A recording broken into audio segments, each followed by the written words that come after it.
IPL में धोखेबाज खिलाड़ी को बैन, आखिर किस ओर इशारा कर रही है काव्या मारन।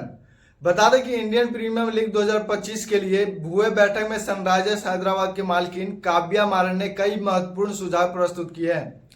इसमें से अहम सुझाव उन खिलाड़ियों को लेकर भी दिया जो ऑक्शन में कम कीमत मिलने पर बहाना बनाकर नहीं खेलते हैं।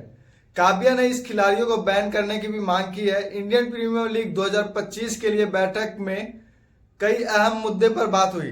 टीमों के बीच कई सारी चीजों पर सहमति नहीं बन पाई, कुछ चीजों पर सब सहमति भी हुए। इसके अलावा सभी फ्रेंचाइजी ने अपने अपने सुझाव भी प्रस्तुत किए।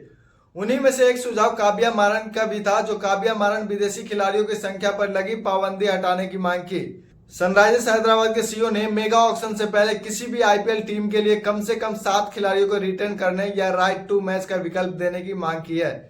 इसके साथ ही उन्होंने सुझाव दिया कि जो विदेशी खिलाड़ी मेगा ऑक्शन में शामिल नहीं होते हैं या खरीदे जाने के बाद नहीं आते हैं, उन पर भी बैन लगना चाहिए। बुधवार को आईपीएल टीम के मालिक और बीसीसीआई अधिकारियों की बैठक में एसएचआर प्रमोटर ने जोर देकर कहा कि सभी फ्रेंचाइजी के पास कम से कम 7 रिटेंशन या वैकल्पिक रूप से उतने ही आरटीएम विकल्प होनी चाहिए। उन्होंने एक उदाहरण साथ में अपनी मांग समझाई। सनराइजर्स हैदराबाद की तरफ से कहा गया कि हम इसके 4 रिटेंशन और 2 आरटीएम या सभी 6 रिटेंशन या सभी 6 आरटीएम के रूप में उपयोग कर सकते हैं। रिटेंशन या आरटीएम का उपयोग करने का विकल्प खिलाड़ी के साथ चर्चा के आधार पर फ्रेंचाइजी के पास होनी चाहिए। उन्होंने आगे कहा कि अतीत में कई ऐसे मामले रहे जहां खिलाड़ी नीलामी में जाना पसंद करता है जब उसे लगता है कि रिटेंशन राशि कम है। ऐसे भी मामले रहे जहां खिलाड़ियों ने महसूस किया है कि उन्हें पहला रिटेंशन होनी चाहिए। पहले रिटेन नहीं किया गया तो उन्होंने इसके बजाय नीलामी में जाने के लिए कहा। इसके बचने के लिए हम खिलाड़ियों के बाजार में मिली कीमत पर तो रिटेन या आरटीएम का मौका दे सकते हैं, जिससे यह सुनिश्चित हो सके कि खिलाड़ियों को रिटेंशन कीमत से नाराज न हो।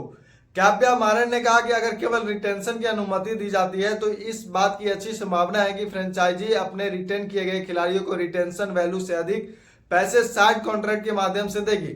लेकिन आरटीएम के साथ एक खिलाड़ी को नीलामी में बाजार मूल्य मिलता है और यह सुनिश्चित करेगा कि पर्स सभी फ्रेंचाइजी के खरीद शक्ति का फैसला कर सकता है और सीमित करता है कि न कि फ्रेंचाइजी के बैंक बैलेंस और पारदर्शिता से सुनिश्चित करेगा और आईपीएल जैसे प्रतिष्ठान ब्रांड की अखंडता को बनाए रखेगा। मारन ने विदेशी खिलाड़ियों की संख्या पर लगी सीमा हटाने की आवश्यकता पर भी विस्तार से बताया। पिछली बार बीसीसीआई ने टीमों को अधिकतम 2 विदेशी खिलाड़ियों को रिटेन करने की अनुमति दी थी।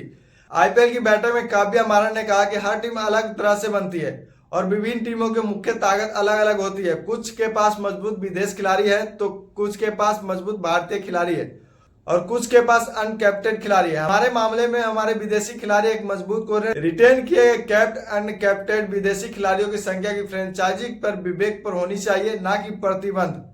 उदाहरण के लिए हम 4 विदेशी और 2 कैप्ट भारतीय या 3 विदेशी 3 अनकैप्ट भारतीय आदि को रिटेन कर सकते हैं। मारन ने उन खिलाड़ियों पर प्रतिबंध लगाने को भी एक आह्वान किया जो अपनी प्रतिबद्धता से मुकर जाते हैं। सीजन में एसआरएच मनंदिर हसरंगा से बहुत नाराज थे, जिन्होंने चोट का हवाला देते हुए आईपीएल 2024 से खुद को बाहर रखा था। बहुत से लोग सोचते हैं कि वह केवल 1.5 करोड़ रुपए की कम बोली मिलने के कारण नहीं दिखा।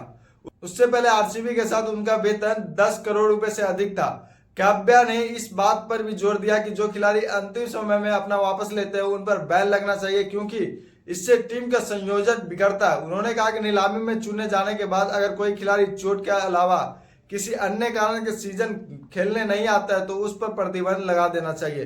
फ्रेंचाइजी अपने संयोजन बनाने के लिए नीलामी बहुत प्रयास करती है। अगर कोई खिलाड़ी नीलामी में कम कीमत पर जाता है और बाद में नहीं आता है तो यह संयोजन की टीम के संतुलन को प्रभावित करता है। ऐसे कई उदाहरण हैं जहां विदेशी खिलाड़ी इस कारण से नहीं आए।